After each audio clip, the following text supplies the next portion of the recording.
جو لوگ اللہ پر ایمان لائیں، کہیں کہ ہمارا رب اللہ ہے، پھر اس پر جم جائیں، ان پر فرشتوں کا نزول ہوتا ہے، نہ کوئی غم کرو نہ خوف، خوشیاں مناؤ جنت کی جس کا تم سے وعدہ کیا گیا تھا۔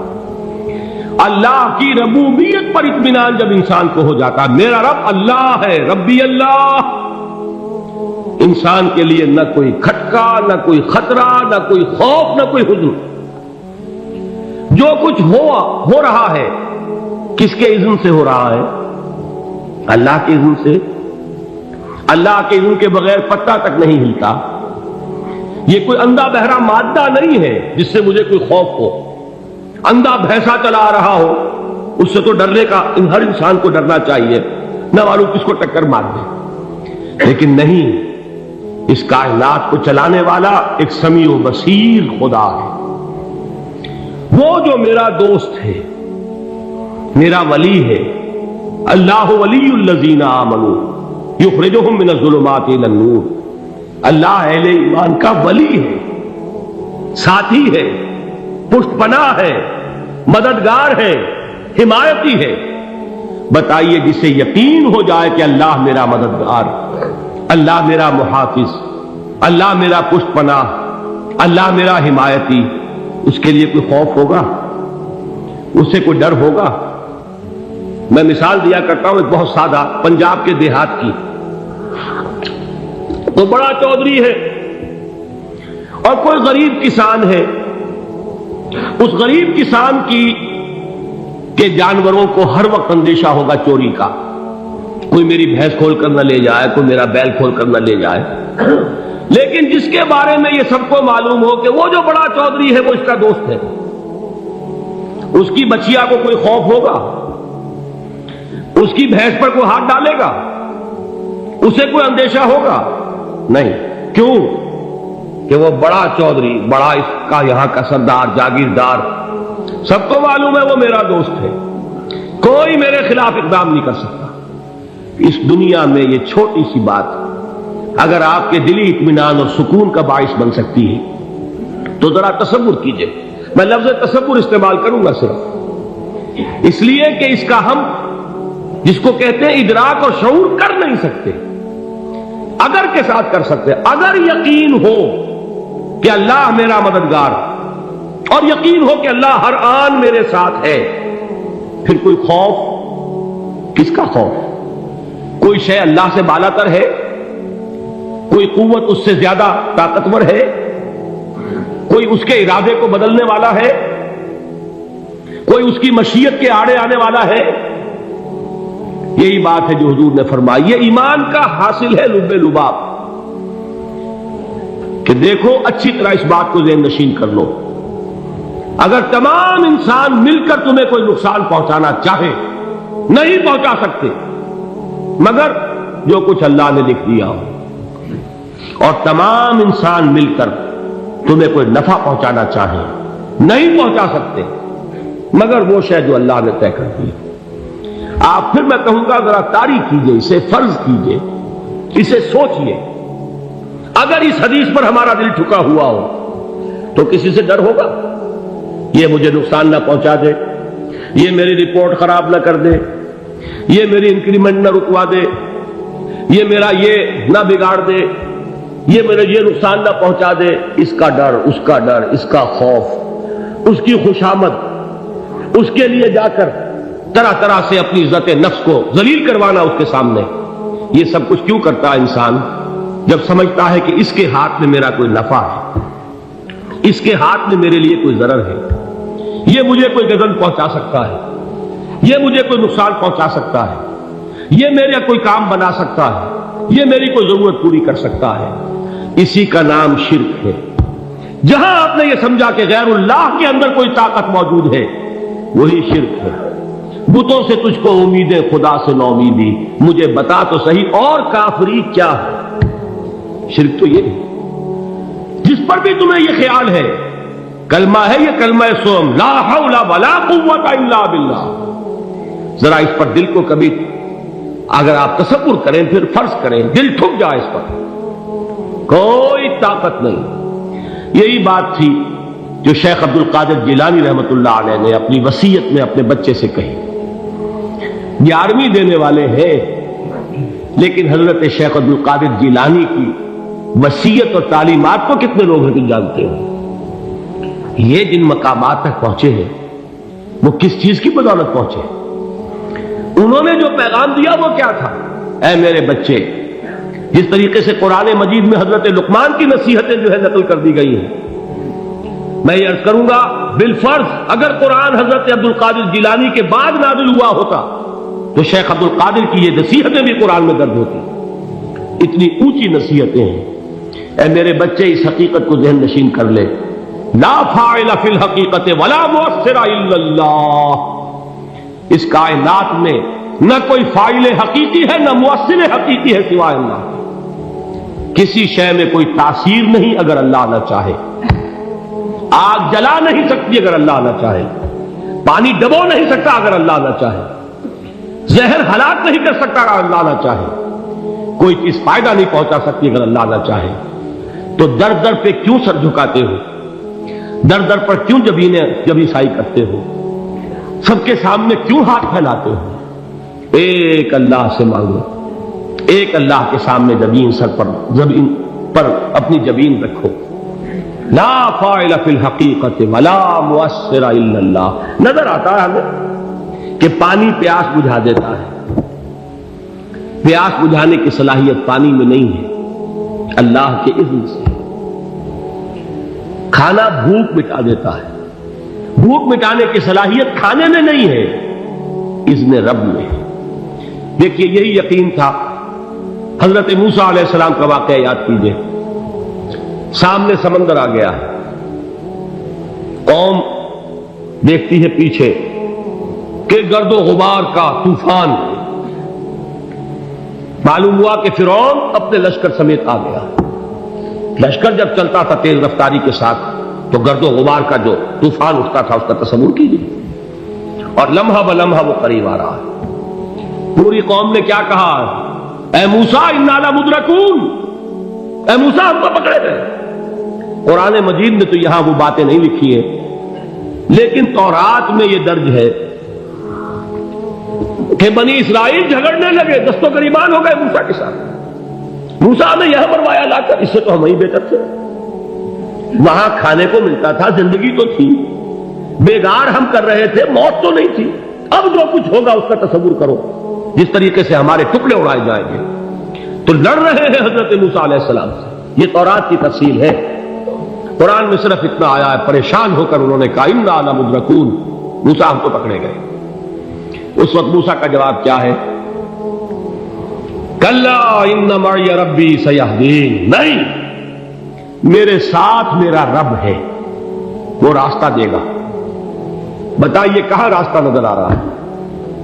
یہ ہے ایمان بالغیب. راستہ نظر نہ آئے تب اللہ پر یقین ایمان ہے. جیب میں پیسے ہوں اور تب دل کو اطمینان ہے تو ایمان کس پر ہوا؟ پیسے پر، اللہ پر نہیں. جب وسائل و ذرائع نہ ہو اور پھر یقین ہو کہ اللہ مسبب الاسباب ہے، وہ اسباب کا پابند نہیں ہے، وہ اسباب کا محتاج نہیں ہے، اسباب اس کے محتاج ہے. اگر یہ یقین ہے تو اللہ پر ایمان ہے. یہ نہیں ہے تو تمہارا ایمان اسباب پر ہے، وسائل پر ہے، ذرائع پر ہے، مادیات پر ہے، اللہ پر نہیں. اس وقت کہاں راستہ تھا؟ کوئی راستہ تھا؟ سمندر ہے اور ادھر سے لشکر آ گیا ہے. کلا ان معی ربی سیہدین.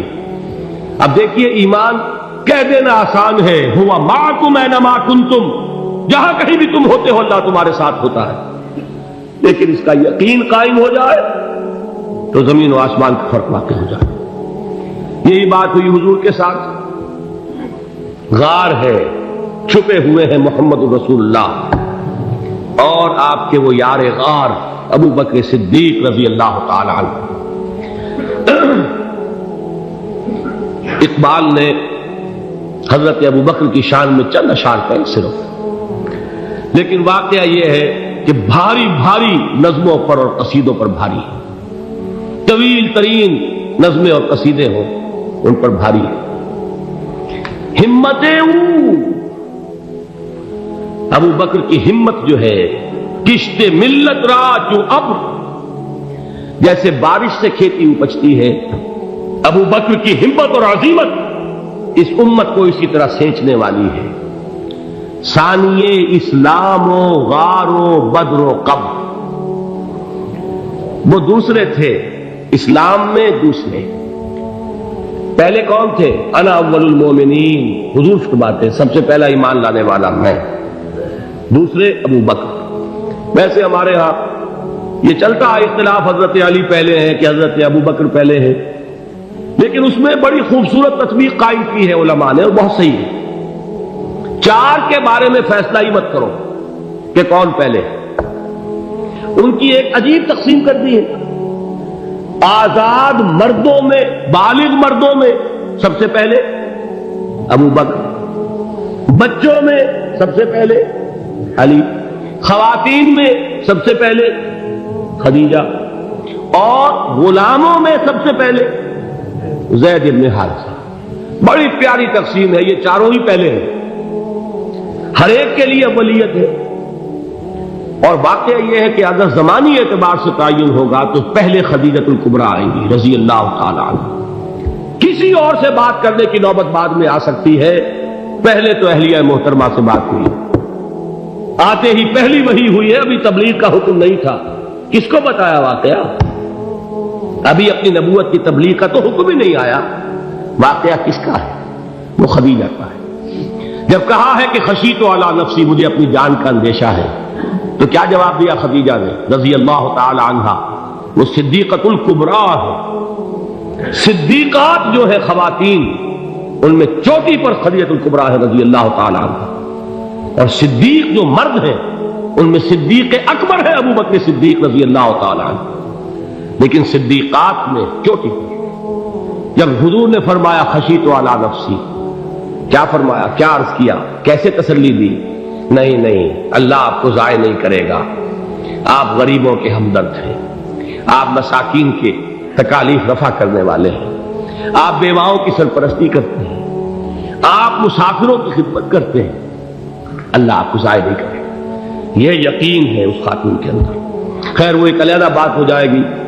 میرے دل پر حضرت خدیجہ رضی اللہ تعالی عنہ کی شخصیت کا بڑا گہرا نقش ہے، جو وہ کوئی اور ہی وقت اور موقع ہوا تو بیان ہوگا۔ بہرحال اقبال نے ایک مصرے میں جو چار اولیتیں جمع کر دی ہیں، ہمت او کشت امت را چوں ابر، ثانی اسلام و غار و بدر و قبر۔ اسلام میں حضور کے بعد پہلے کون؟ ابو بکر۔ غار میں حضور کے ساتھ کون؟ ابو بکر۔ بدر کی رات اللہ کا رسول سر بسجود، وہ جھاڑ، وہ گھاس پھوس کی جو جھوپڑی بنائی گئی تھی، اور وہاں تلوار ننگی لے کر پہرا دینے والا کون؟ ابو بکر۔ اور اس حجرہ عائشہ میں محمد کے بعد سب سے پہلے دفن ہونے والا کون؟ ابو بکر رضی اللہ تعالی عنہ صلی اللہ علیہ وسلم۔ وہ جو معاملہ میں سنا رہا تھا غار ثور کا، حضرت ابو بکر بھی حضور کے خیال سے لرز گئے ہیں۔ آپ کو یاد ہوگا کہ جا کر پہلے تمام جتنے سوراخ تھے انہیں بند کیا، ایک سوراخ رہ گیا تھا جس کو بند کرنے کے لیے کوئی کپڑا نہیں تھا، وہاں اپنی ایڑی رکھی ہے، تب کہا ہے حضور سے تشریف لائیے، اور اپنے زانو پر حضور کو لٹایا ہے، اور وہاں کسی موذی جانور نے کاٹا ہے، حضور کی آنکھ لگ گئی تھی، اس وقت اس بل کے اندر جو بھی بچھو ہے کیا ہے واللہ عالم، اس نے کاٹا ہے، اس کی تکلیف کی وجہ سے ابو بکر کی آنکھوں سے آنسو ٹپک گئے، حضور کے چہرے مبارک پر پڑے ہیں، تو حضور جاگے ہیں، معاملہ کیا ہے؟ ایڑی نہیں ہٹائی وہاں سے، مبادا وہ جانور وہاں سے نکل کر محمد الرسول اللہ کو کوئی گزن پہنچا دے، ابو بکر کی ایڑی ہے، جس طرح چاہے کھا لے، ختم کر دے، جان نکل جائے تب کوئی آنچ آئے، محمد پر تو آئے، لیکن جیتے جی نہیں۔ وہ ہے ابو بکر حضور کے خیال سے۔ اس وقت حضور نے پھر اپنا لعاب دہن لگایا ہے، اور اس سے پھر آپ کی تکلیف ختم ہوئی۔ جیسے خیبر میں حضرت علی کی آنکھ دکھ رہی تھی، اس کو جو شفا حاصل ہوئی ہے وہ بھی حضور کے لعاب دہن سے ہوئی۔ تو بہرحال اس وقت انہوں نے کہا ہے کہ اے نبی یا رسول اللہ، اگر اس وقت ان میں سے کسی نے غیر ارادی طور پر بھی اپنے قدموں کی طرف جھانک لیا تو پکڑے جائیں گے۔ کیا جواب تھا اللہ کے رسول کا؟ لا تحزن ان اللہ معنا، اللہ ہمارے ساتھ ہے، کیوں گھبراتے ہو ابو بکر؟ یہ ہے ایمان باللہ، میرا مالک اللہ، میرا رازق اللہ، میرا محافظ اللہ، میرا مددگار اللہ، میرا پشت پناہ اللہ، میرا دوست اللہ۔ یہ دوستی ہے اللہ کی جو لب لباب ہے، حاصل ہے ایمان کا، اسی کا نام ولایت ہے۔